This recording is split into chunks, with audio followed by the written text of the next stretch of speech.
Shalom peuple de Dieu, shalom bien-aimés frères et sœurs en Christ, chers auditeurs de la radio-TV, Éveil charismatique catholique, la voix de la Trinité. C'est votre frère Afi, je vous salue en ce matin dans le puissant, précieux et glorieux nom de notre Seigneur Jésus-Christ. Quelle joie de nous retrouver encore. Et je vous souhaite la bienvenue à votre tonus matinal. Nous allons partager la parole de Dieu aujourd'hui qui est tirée de 2 Corinthiens 5 à partir du verset 17. Oui. 2 Corinthiens 5 à partir du verset 17. Bénissons le Seigneur tout d'abord qui a été fidèle envers nous. Élevons la voix, le nom de notre Seigneur, élevons nos voix pour bénir Dieu. La Bible dit que tout ce qui respire loue l'Éternel. Nous n'allons pas faire exception parce que il nous a donné le souffle de vie. Il nous compte parmi les vivants en ce matin. Si tu connais ce chant, bien-aimé, je t'invite à chanter avec moi. Si tu ne le connais pas, parle à Dieu par tes propres mots. Même en silence, tu peux adorer le Seigneur. Alléluia. Alléluia, Hosanna. Alléluia, Hosanna. Alléluia, Hosanna. Alléluia, Hosanna. Les anges adorent le Seigneur. Les chérubins le proclament, les séraphins le louent, et moi je veux l'adorer. Alléluia, Hosanna. Alléluia, Hosanna. Alléluia. Alléluia, Hosanna. Alléluia, Hosanna.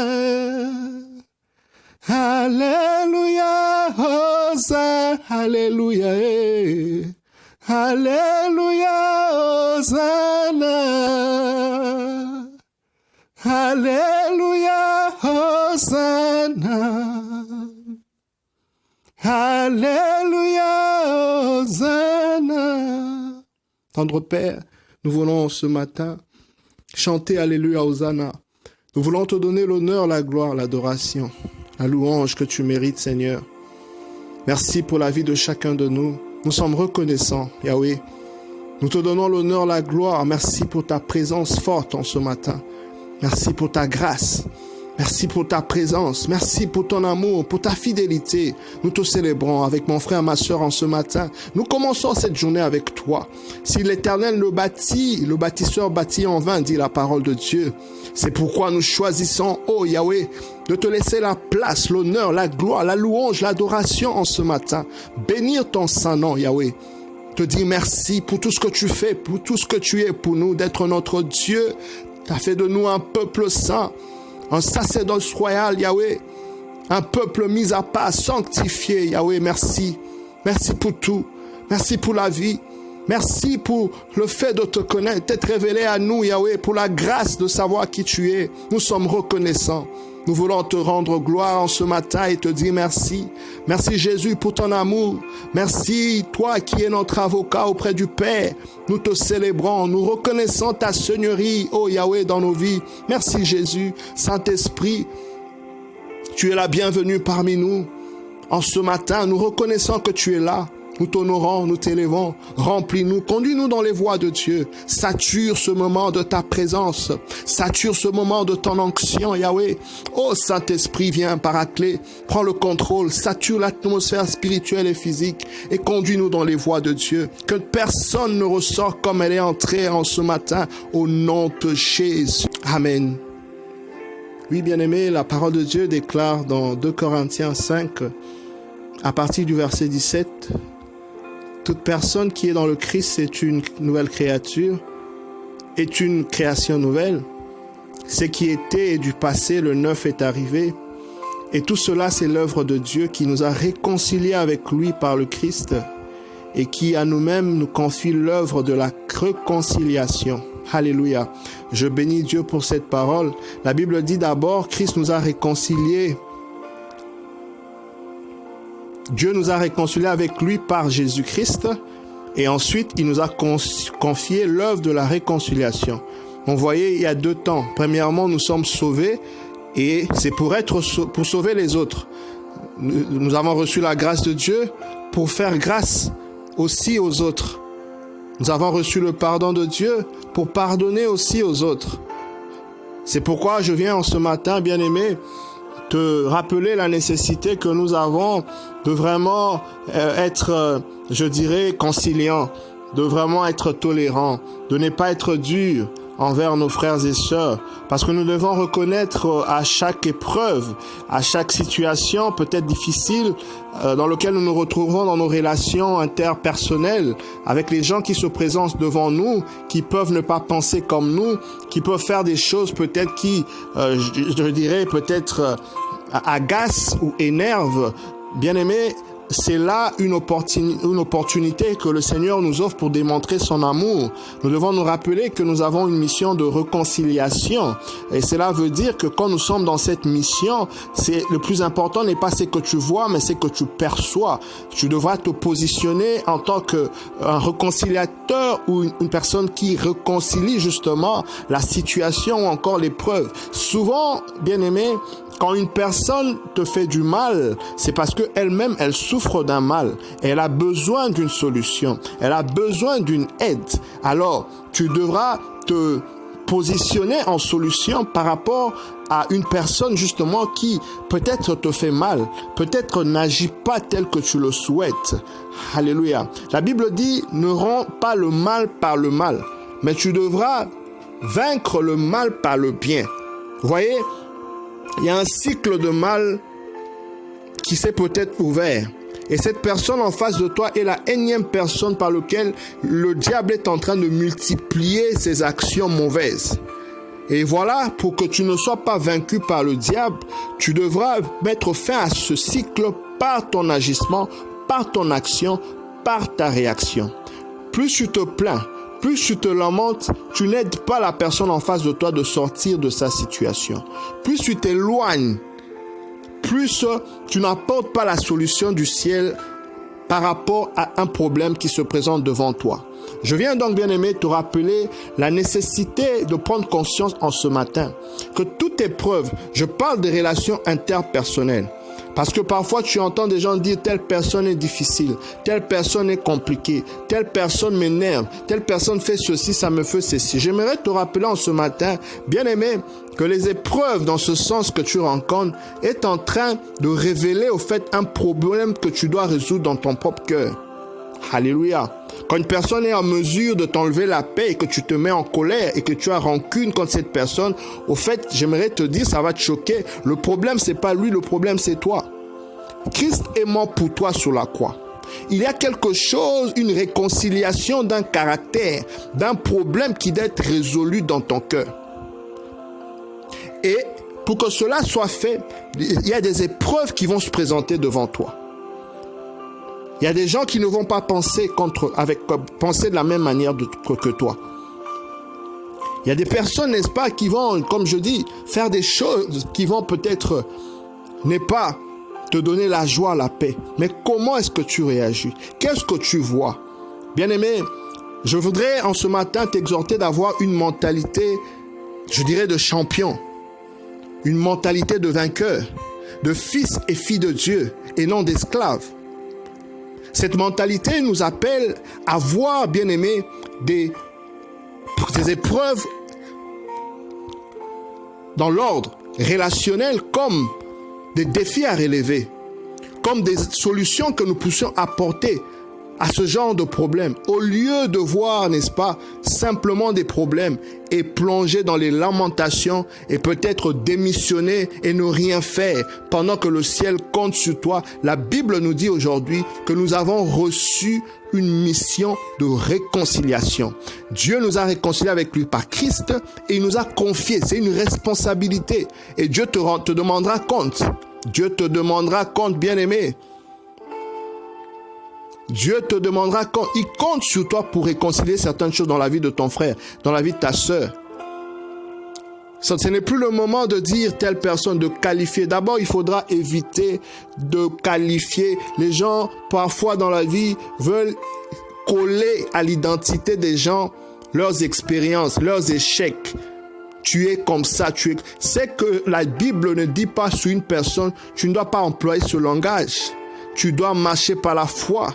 Tu dois parler tel que Dieu parle par rapport à la vie de cette personne. Il faut faire la différence entre les manquements, les faiblesses, les échecs d'une personne avec son identité. J'aimerais te dire que ton identité n'est pas l'échec. Ton identité n'est pas la pauvreté. Même si tu connais ces instants dans ta vie, mais ton identité est en Christ. Tu as une identité en Jésus-Christ de Nazareth.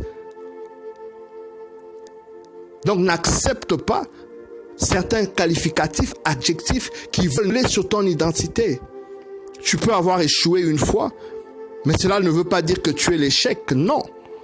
En fait, l'échec à cet instant est la fondation, le fondement sur lequel ton succès va se bâtir. C'est ton témoignage. Alléluia. Oui, bien-aimés, œuvrons comme des acteurs, des agents de changement. Réconcilions certaines choses et faisons la joie de notre Seigneur. Faisons la joie de notre Seigneur en cessant de nous plaindre, en cessant de voir des problèmes à tout bord, en cessant de voir seulement des problèmes, comme je dis, en se lamentant sur le comportement de gens. Dieu compte sur nous, premièrement, sur le niveau de l'intercession. Nous devons beaucoup intercéder, n'est-ce pas, pour ces personnes que nous pensons qui sont difficiles, qui montrent certains symptômes, peut-être qu'on souhaiterait voir changer. Le Seigneur veut que nous soyons des agents de réconciliation, des agents de réconciliation, des personnes qui intercèdent en faveur de leurs bien-aimés frères et sœurs, qui doivent eux aussi connaître la grâce du Seigneur, voir la face de Dieu, être réconciliés. On doit comprendre, bien-aimés, que chacun a son niveau de foi dans son cheminement avec Dieu. Pourquoi est-ce que tu veux que les gens pensent comme toi? Nous n'avons pas tous les mêmes expériences. Nous n'avons pas tous les mêmes expériences. Une personne qui a connu une expérience pénible, tu ne connais pas les blessures intérieures d'une personne. Toi, tu vois une conséquence de son action. Mais la cause profonde, tu ne le sais pas. C'est comme la femme adultère. La Bible dit, pendant que les gens accusaient cette femme, Christ a regardé cette dame et il a dit aux autres que celui qui n'a pas péché puisse jeter la première pierre à cette femme. Et la Bible dit que leur conscience a commencé à les accuser et puis ils se sont éloignés en commençant par les plus grands. Ils avaient l'expérience de la vie et ils avaient commis sûrement beaucoup de péchés. On ne connaît pas parfois les luttes des personnes. Jésus a regardé les luttes de cette femme, les combats de cette femme. Oui, elle avait fait un acte qui n'était pas bon.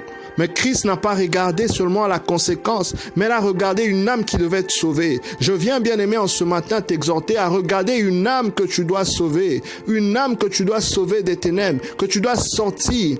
Ne t'attache pas à regarder aux conséquences, à ce que tu vois, qui est comme, je dirais, le top, le sommet de l'iceberg. Il peut avoir des profondeurs, des racines que tu ne connais pas. Ne sois pas pressé de juger. Ne sois pas pressé de condamner, bien-aimé. Je viens t'exhorter d'être un agent, une agent de réconciliation, de paix, emmener l'espoir, l'espérance de Dieu dans le cœur des bien-aimés frères et sœurs qui souffrent. À les amener à Dieu, à les réconcilier avec Dieu. Nous-mêmes, nous devons être dans des bonnes dispositions. Parce que pour mener les gens à Dieu, toi-même, tu dois être déjà acquis à la cause de Dieu. Tu dois te cacher en Dieu. Alléluia. Jean-Baptiste était dans le désert d'abord et ensuite il est sorti pour emmener les gens vers Christ, par la repentance. Ce désert, c'est ce moment où nous allons nous ressourcer, où notre cœur est tourné vers Dieu. Comment veux-tu emmener les gens vers Dieu pendant que ton cœur n'est pas tourné à Dieu? Recherchons donc davantage le Seigneur dans nos moments de prière, dans nos moments de consécration. Augmentons encore de temps, de qualité, d'intimité avec le Seigneur, pour avoir la force de parler du Seigneur à autrui, pour avoir la force de sortir nos frères et sœurs de ces genres de situations. La qualité des paroles que tu sors envers ton frère et ta sœur, ça détermine au fait, quelque part, l'intensité de ta relation avec la parole de Dieu. Parce que quand tu dis des choses que Dieu ne personne, tu oublies que Christ n'est pas mort pour les justes, Christ est mort pour les pécheurs. Il a dit lui-même, il est venu non pas pour des bons portants, mais pour ceux qui souffrent, les brebis perdues d'Israël. C'est-à-dire ces personnes qui ne montrent pas encore le caractère de Christ. Ceux-là même qui parfois te mettent en colère, pour lequel tu as développé une certaine rancune. Ça ne devrait pas être ainsi. Je viens donc t'inviter à changer, bien-aimé, et à percevoir les choses comme Dieu le voit. Regarde qu'il y a une âme à sauver. Et le Seigneur te demandera compte par rapport à cela. La Bible dit, il y a joie dans le ciel quand une seule personne se repent et revient à Dieu. Faisons la joie de Dieu en ce jour. Soyons des agentes bien-aimés de réconciliation. Ne sombrons pas au tic au tac. Ne soyons pas pressés de condamner, de juger, même dans nos cœurs. Mais prions. Plus tu pries pour une personne, pour une situation, plus tu le fais, tu constateras au fait que automatiquement, tu auras du mal à critiquer, à juger. Fais cet exercice. Fais-le souvent. Quand tu es tenté à juger, à critiquer, au lieu de le faire, bien-aimé, que la grâce du Seigneur se manifeste pour que tu pries et que tu sois l'intercesseur par rapport à ce problème spécifique. Persévère, ne t'arrête pas. Plus tu le feras, tu constateras que ça deviendra très lourd pour toi de critiquer, de juger. Fais cet exercice. Tu verras que ça marche. Parce que ta conscience et ton subconscient vont s'activer au fait. Ce pourquoi tu as prié, tu auras du mal à juger et à critiquer. C'est le chemin le plus simple. Le chemin le plus simple pour éviter de tomber dans le piège de la condamnation du jugement.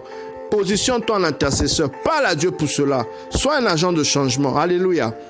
Que le Seigneur nous comble de cette grâce, qui nous donne la force de mener cette mission de réconciliation envers nos frères et sœurs. Au nom de Jésus. Sois béni, bien-aimé, et à très bientôt.